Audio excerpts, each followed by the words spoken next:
سلام سلام طعنا هذا كوران تخاتلتي ميديا عالم لخاتن سايطو بيبان لا مون ساعات تدالو سمناوي زرزر بيناتات حيزة قريبا له سلامة أرستاتو كسمعكم قبصن جبوتن محدرا قيح بحري بحتى وحلافنة قراو تهجرات مخانو تسمع ميعان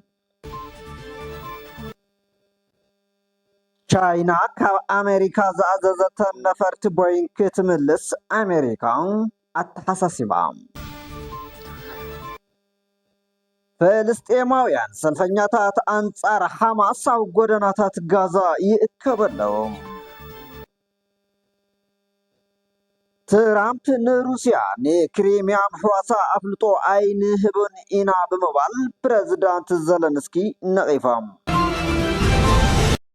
بعد تنساء لهم زبان عمل العالم بزتفعل عليه زجاجاتن مدلواتن تخبيرو زبلون كارتون زرزر زيناتات حزنا قريبنا لنا كتكتاتلنا بخبري نعدمنا ناب زرزراتو كسغاغركم قبصن جبوتن بحضرا غيح بحري بحتى حلافنة قراو تهاجرات مخانو تسمع ميعان قبصن جوتن محدران ساتان كيح بحرن وشمط عادنن بحتى وحلافنت نايتن مسماي زدا وحقرات مخانو تسمع عن قبل بريزيدانت قبصي عبد الفتاح السيسي قاليصو مالي روع ميازيا 15 خلطشحن 10 شو عتنا قواصرا قز وقعوينا حدا معات عودت نمكياد نابجوت استغعز بريزيدانت قبصي السيسي مس بريزيدانت تهاجر اسماعيل عمر قل تراخيبن الزراريبن يوم بريزيدانت جوتي اسماعيل كلتي مرحتي ابزباو قدايات كمستزرارو زحبر خوينو ابزي مدره قداي سوماليان سودانن كمسترعلون طقيسلو بمسرت بريزيدانت اسماعيل كلتي مرحتي زاتيم كالي زباو قداين غيح بحرن وشمت ايدنن زملكاتيو تنهاجرات بريزيدانت جوتي بزعباتي نغيح بحرن وشمت ايدنن زراخ مصاو باب آيل ماندب كمستزرارو افليتو زي وشمت زي أبجوتي إرترع يمن زركب استراتيجيكاو كبابيو كلتيهم بريزيدانتات بزعبا كونتات ستا وشمت عرب كمستزرارو دمان يقلس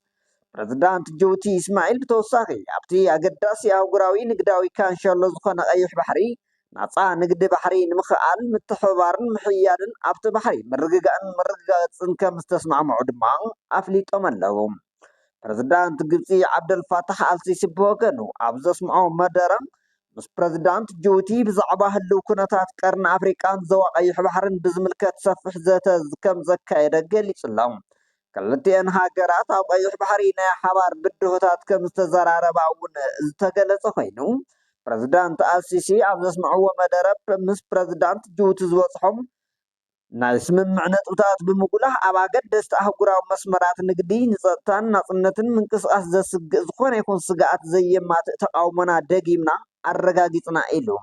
توساخ ات بريزيدانت اقداسنت متكلاتن مسرتاتن صتاوي زباو دحنت امرد دا كم زبصحون قاليصلهم ቻይና ካብ አሜሪካ ዝኣዘዘተን ነፈርቲ ቦይንግ መልሲ ተባሂላ ቻይና ንቦይንግ ንፕሬዝዳንት ትራምፕ ዝወሰዶ ልዑል ቀረጽ ሕነን ምፍዳይ ዝኣዘዘተን ነፈርቲ ክምልስ ከም ዝኣዘዘት ሓላፊ ኣሜሪካዊ ትካል ኣፍራይ ነፈርቲ ቦይንግ ኣፍሊጦም ዋና ኣካየዲ ስራሕ ቦይንግ ኬሊ ኦርትበርግ ኣብ መንጎ ክልቲአን ሃገራት ፀንሐ ንግዳዊ ወጥርና ገደዳብ ዝኸደሉ ዘሎ እዋን ናብ ቻይና ዝዓለማ ክልተ ነፈርቲ ቦይንግ ከም ዝተመልሳ ገሊፃ ሓላፊ ናይቲ ዓብዪ ኣፍራይ ነፈርቲ ንሲኤንቢሲ ኣብ ዝሃቦ ሓበሬታ ኣብዚ ዓመት 50 ነፈርቲ ንቻይና ንክሸይጥ መደብ ከም ዘለዋ እኳ እንተገለጸ ዓደግቲ ግን ነተን ነፈርቲ ንምቕባል ዝኾነ ተገዳስነት ከም ዘየርእዩ ይፍለጥ ቻይና ብትእዛዝ ፕሬዝዳንት ትራምፕ ኣብ ልዕሊ ኣቑሑት ቻይና 145 ሚእታዊት ቀረፅ ድሕሪ ምቕማጣ ቻይና ኣብ ልዕሊ ናብ ሃገራ ካብ ዝኣትዉ ኣቑሑት ኣሜሪካ ብ125 ሚእታዊት ግብሪ ኣንቢራ ኣላ ካብ ቻይና ሕነ ክፈድዩ ምዃኖም ዝተፈራርሑ ትራምፕ ኣብ ዝሓለፈ ሰሉስ ካብ ቤት ፅሕፈቶም ኣብ ዘውፅዎ መግለፂ ምስ ቻይና ዘለዎም ንግዳዊ ዝምድናታት ክመሓየሽ ተስፋ ከም ዘለዎ ገሊፆም እቲ ዝተቐመጠ ታሪፍ ብዓብይኡ ክጎድል እዩ ግን ከዓ ዜሮ ከም ዘይኮነ ገሊፆም ዝገለፁ ትራምፕ ሓደ ኣካየዲ ስራሕ ቦይንግን ሳዕብየን ውሳነ ትራምፕ ቻይና ብሰንኪ እቲ ቀረፅ ንነፈርታት ትእዛዝ ምቕባል ደው ኣቢላትላ ኢሉ ኣሎም ቦይንግ ኣብታ ሃገር ዝዓበየ ሰደድ ዝገብር ትካል ኮይኑ 70 ሚእታዊት ንግዳዊ ነፈርቲ ካብ ኣሜሪካ ወፃኢ ናብ ዝርከቡ ዕዳጋታት ድማ የቕርብ ነተን ነፈርቲ ልዑል ጠለብ ዕዳጋ ከም ዘሎ ዝገለጸት ቦይንግ ቻይና ዝነፀገተን 41 ነፈርቲ ተሰሪሐን መሸጣ ድልዋት ኮይነን ንኻልኦት መንገዲ ኣየራት ናይ ምሻጥ ኣማራፂ ይግምገም ከም ዘሎ እቲ ዋና ፈጻሚ ስራሕ ድማ ገሊጹ ኣሎ ትራምፕ ንሩስያ ንክሪሚያ ምሕዋሳ ኣፍልጦ ኣይንህቦን ኢና ብምባል ፕረዚዳንት ዘለንስኪ ነቒፎም ኣለዉ ፕረዚዳንት ኣሜሪካ ዶናልድ ትራምፕ ፕረዚዳንት ዩክሬን ቭላድሚር ዘለንስኪ ነቲ ስምምዕ ሰላም ኣዳኺሞምዎ ክብሉ ከሲሶም ትራምፕ ነቐፌታ ፕረዚዳንት ዩክሬን ሃገሩ ነታ ሩስያ ትቆጻጸራ ክሪሚያ ኣፍልጦ ከም ዘይትህባ ድሕሪ ምግላጹ እዮም ትራምፕ ኣብ ትዊተር ገጹ ኣብ ዘርግሑ ጽሑፍ ኣብ መንጎ ሩስያን ዩክሬንን ዝካየድ ዘሎ ኩናት ንምቁራጽ ኣብ ስምምዕ ንምብጻሕ ኣዝዩ ቀሪቡ ከም ዘሎ ድማ ሓቢሩ ኣሎ ዘለንስኪ ግን ነጥብታት ስምምዕ ኣሜሪካ ዘይምቕባል ነቲ ኩናት ካብ ምንው ሓሊፉ ካሊእ ዝገብሮ የለን ኢሉ ኣሎ ቀዲሙ ምክትል ፕረዚዳንት ኣሜሪካ ጄዲ ቫንስ ዋሽንግተን ነቶም ኣብ ጥቓቲ ሕጂ ዘለዎ ግዛኣታዊ መስመራት ከተቐውም እያ ብምባል ነቲ ስምምዕ ዘለዋ መደብ ኣመልኪታ ነይራ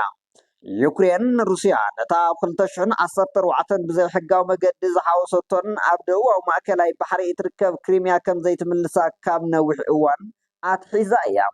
ምክትል ፕረዚዳንት ቫንስ እቲ ስምምዕ ኣብዚ እዋን ኣብ ትሕቲ ቁፅፅር ዩክሬንን ሩስያን ዘሎ መሬት ብመጠኑ ምሕዳግ ዝሕግዝ እዩ ድማ ኢሉ ኣሎ ምሕዳር ትራምፕ ብመሰረት እቲ ስምምዕ ኣየኖት መሬታት ከም ዝወሃቡ ዝርዝር ሓበሬታ ክሳብ ሕጂ ዝገለጾ ነገር የለን ምሕዳር ትራምፕ ንልዕላውነት ሩስያ ኣብ ልዕሊ ክሪሚያ ኣፍልጦ ይህብ ድዩ ዝብል ሕቶ ካብ ዋይት ሃውስ ሪፖርተራት ኣብ ዝሃቦ መልሲ እቲ ኩናት ክውዳእ ጥራይ ክርእዩ ከም ዝደልዩ ድማ ገሊፆም ኣለዉ ፍሉይ ምርጫ የብለይን ፍሉይ ምርጫ ክህሉ ኣይደልን ኣብ ስምምዕ ክብፅሕ እየ ዝደሊ ክብል ድማ ተሰሚዑ ኣሎ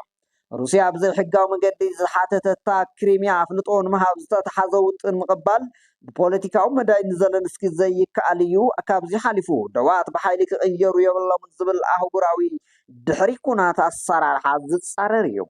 ዘለንስኪ ዩክሬን ኣብ መፃወኦ ክሪሚያ ዘለዋ ክሲ ክትገድፎ ዘገድድ እማመታት ብቐጻሊ ይቃወምዎ ነይሮም ብዛዕባ እዚ ምዝራብ ትርጉም የብሉን ኣንጻር ሕገ መንግስትና እዩ ኢሉ ኣሎ ዩክሬን ትማል ረቡዕ ምሸት ሩስያ ኣብ ዝተፈላለየ ግዛኣታት ዩክሬን መጥቃዕቲ ሚሳይላትን ሰብ ኣልቦ ነፈርትን ከም ዘካየደት ድማ ብተወሳኺ ኣፍሊጣላ ቪታሊ ክሊችኮቭ ከንቲባ ርእሰ ከተማ ኪየቭ ክልተ ሰባት ክመቱን ከለው ህፃናትን ሓንቲ ነፍሰ ጡር ሰበይትን ዝርከብዎም 54 ሰባት ቆሲሎም ተወሳኺ ፍርስራስ ሰብ ኣልቦ ነፈርቲ ባርዕ ከም ዘለዓዓለን ሓያሎ ሰባት ኣብ ትሕቲ ፍርስራስ ናይ ሓደ መንበሪ ህንፃ ከም ዝተዓፀውን ገሊፆም ኣለዉ ፈለስጤማውያን ሰልፈኛታት ኣንጻር ሓማስ ኣብ ጎደናታት ጋዛ ተኣኪቦም ሓማስ ዓሺግ ካውፃእ ጭርሖታት ኣብ ስግር ጎደናታት ጋዛ ተቐሊሑ ናይ ተቃውሞ ድምፅታት ክስማዕ ጀሚሩ ኣሎ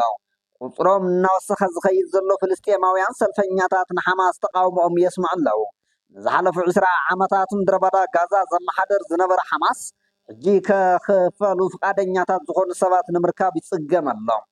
እታ ንእሽቶ ብፍርስራስ ዝተመልአት ቻልኒ ብሰንኪ ሓማስ ብነፈርቲ ውግን ሰብ ኣልቦ ነፈርትን እስራኤል ትድብደብ ኣላ ብምባል ድማ ተቃውሞኦም ይገልጹ ኣለዉ እቲ መንግስቲ ብሰንኪ መሪሕነት ዕጡቕ ወጅለ ሓማስ ን70 ዓመታት ኣብ ዘይረኣዩ ቁልውላው ብምጥሓሉ ቁጥዐኦም ዝያዳ ነዳዲ ኮይኑ ኣሎ ሓማስ ጎሓፍ እዩ ዝብል ጭርሖ ኣብ ዝቐረበ እዋን ኣብ ፍርስራስ ዝበዝሖ ጎደናታት ጋዛ ተሰሚዑ ኣሎ ዓለም በቲ ኣብ ምድረ በዳ ጋዛ ዝፍፀም ዘሎ ተታሊላ እያ ይብል ኣብ ጋዛ ዝነብር ጠበቓን ንሓማስ ብምንቃፍ ዝፍለጥ ፖለቲካዊ እሱር ነበርን ሙእሚን ኣልናቶር ዓለም ጋዛ ማለት ሓማስ ማለት እዩ ሓማስ ማለት ጋዛ ማለት እዩ ኢላ እያ ትሓስብ ኢሉ ኡልናቶር ንሕና ሓማስ ኣይመረፅናዮን ሕጂ ሓማስ ንጋዛ ክመርሕን ዕጫ ምሳና ክእሰርን ቆሪፁ ተላዒሉ ኣሎ ሓማስ ክግለል ኣለዎ ኣብ ምድረ በዳ ጋዛ ህዝባዊ ምግላፅ ተቃውሞ ሂወት ሰባት የኽፍል ሓማስን ነቐፍቱ ክትፃወሮም ኣይኽእልን እዩ ኣልናቶር ግን ብነፋስ ፍርሒ ዝተሸገረ ኣይመስልን ነቲ ኣብ መወዳእታ ወርሒ መጋቢት ኣብ ዋሽንግተን ፖስት ዝወፀ ቁጣ ዝመልኦ ፅሑፍ ኣንቢቡ ኣሎ ኣከባብራ በዓል ትንሳኤ ኣብ ዝተፈላለየ ሃገራት ዓለም ብድምቀት ተኸቢሩ በዓል ትንሳኤ ኣብ ዝተፈላለዩ ሃገራት ዓለም ብድምቀት ተኸቢሩ العالم ዝርከቡ ክርስቲያናት በዓል ፋሲካ የብዕሉል ከም ዘለው ኩሎም ክርስቲያን ኦርቶዶክሳውያንን ካቶሊካውያንን ኣብያተ ክርስቲያናት 12 ሚያዝያ 2017 ኣቆጻጽራ ግዕዝ ኣብ ሓደ መዓልቲ ነቲ በዓል ኣኽቢሮሞ በዝሕ ግዜ ዝበዓል ኣብ ዝተፈላለየ እዋን ክኽበር ምጽንሑ ዝፍለጥ ኮይኑ እዚ ምኽንያት ድማ ተን ኣብያተ ክርስቲያናት ዝተፈላለየ ኣቆጻጽራ ስለ ዝጥቀማ እዩ ሎሚ ድማ ኣብ ግሪክ ብርችት ክውላዕ እንከሎ ኣብ ኢየሩሳሌም ዝርከቡ ኣመንቲ ድማ ኣብታ ኢየሱስ ተሰቂሉ ዝተቐበረላ ትበሃል ቤተ ክርስቲያን ሽምዓ ወሊዖም ኣኽቢሮሞ ጽምብል ኣብ ዝተፈላለየ ክፋል ዓለም ብኸመይ ይበዓል ኣሎ ዝብሉ ድማ ብዝተፈላለየ መንገዲ ዝግለጽ ኮይኑ ኣብ ኢትዮጵያን ካልኦት ክርስቲያን ሃገራትን ዝተፈላለየ ኣገባብን ባህልን ብዝተሓወሶ መልክዕ ሃይማኖታዊ ስነ ስርዓቱ ሓልዩ ብድምቀት ይኽበር ኣሎ። ሳንዱቕ ሬሳ ርእሰ ሊቃነ ጳጳሳት ፍራንሲስ ተኸፊቱ ሬሳ መራሒ ካቶሊካዊት ቤተ ክርስቲያን ዓለም ዝኾኑ ርእሰ ሊቃነ ጳጳሳት ፍራንሲስ ክብጻሕ ጀሚሩ እቶም መንፈሳዊ መራሒ ብሶኒ 21 ሚያዝያ ኣብ መበል 88 ዓመት ዕድሜኦም ኣብቲ ኣብ ቫቲካን ዝርከብ ካዛ ሳንታ ማርታ ተባሂሉ ዝፅዋዕ መንበር ገዝኦም ከም ዝዓረፉ ይዝከር ቫቲካን ዘውፅኦ ስእልታት ከም ዘመልክቶ ሬሳ ናይቶም መራሒ ሰዓብቲ ካቶሊካዊት ቤተ ክርስቲያን ዝኾኑ ፍራንሲስ ኣብ መንበሪኦም ኣብ ዝርከብ ቤት ጸሎት ቻፓል ኣብ ክፉት ሳንዱቕ ኣትዩ ብሓለዋ ስዊስን ካርዲናላትን ተኸቢቡ ይርአ እቲ 110 ኣባላት ዘለዎ ሓለዋ ርእሰ ሊቃነ ጳጳሳት ኣብ 1506 በቲ ሽዑ መራሒ ካቶሊካዊት ቤተ ክርስቲያን ዝነበሩ ጁልየስ ዳግማዊ ዝተመስረተ ሓይሊ ጸጥታ እዩ ኣባላቱ ድማ ዘይተመርዓውን ትሕቲ 30 ዓመት ዕድመ ዘለዎምን ስዊዘርላንዳውያን ሰዓብቲ ካቶሊክ ክኾኑ ኣለዎም ሰራዊት ስዊዘርላንድ ዝወሃብ መሰረታዊ ወታደራዊ ስልጠና ክወስዱ ዝግደዱ ኮይኖም ቅድሚ ኣስታት 5 ክፍለ ዘመን ዝኸደንዎ ዝነበሩ ልብስታቶም እዮም ዝገብሩ ሬሳ ናይቶም ሃይማኖታዊ መራሒ ጽባሕ ረቡዕ ብሓለዋ ካርዲናላትን ኣመንትን ተዓጅቡና ቅዱስ ጴጥሮስ ባስሊካ ክውሰድን ዝቕጽሉ 3 መዓልትታት ኣብኡ ክጸንሕን እዩ እዚ ድማ ንመወዳእታ እዋን ናብቲ ክፉት ሳንዱቕ ብምብጻሕ ንመወዳእታ ግዜ ክሳነበቶም ዕድል ክረክብ እዩ ስነ ስርዓት ቀብሮም ቀዳም 26 ሚያዝያ ልክዕ ሰዓት 10 ቅድሚ ቀትሪ ብኣቆጻጽራ ሮማ ክፍጸም ምዃኑ ቫቲካን ኣፍሊጡሎ ብዙሓት መራሕቲ ሃገራትን መንግስታትን ነገስታትን ንግስትታትን ፍሉጣት ውልቀ ሰባትን ከምኡውን መራሕቲ ሃይማኖታት ኣብቲ ስነ ስርዓት ቀብሪ ክሳተፉ ትጽቢት ይግበር እቶም ብትሕትናኦምን ምቑሉል መነባብሮምን ዝፍለጡ ኣቡነ ፍራንሲስ ቀብሮም ካብቲ ልሙድ ወግዓዊ ስነ ስርዓት ትሕት ብዝበለ ኣገባብ ክካየድ ኣቐዲሞም ንጹር መምርሕታት ሂቦም እዮም እቲ ዝገርም ወጻኢ ናይቲ ዝካየድ ስነ ስርዓት ንቫቲካን ጾር ምእንቲ ከይኮኖ ሓደ ስሙ ዘይተገለጸ ፈታዊኦም ክሽፍኖ ተረዳዲኦም እዮም ሓሊፎም ብዘይካዚ ካብቶም ዝበዝሑ ቅድሚኦም ዝሓለፉ ርእሰ ሊቃነ ጳጳሳት ፍልይ ብዝበለ ኣብ ክንዲ ኣብ ውሽጢ ቅዱስ ጴጥሮስ ባስሊካ ዝቕበሩ ግብኣተ መሬቶም ኣብ ከተማ ሮማ ኣብ ዝርከብ ንድንግል ማርያም ስቶፌ ቤተ ክርስቲያን ክፍጸም እዮም ወሲኖም መቃብሮም እውን ብዘይካ ንስሞም ዝኸውን ብኻሊእ ቅርፂ ዝጌፀ ከይኸውን ተማሕፂኖም ተባሂሉሎም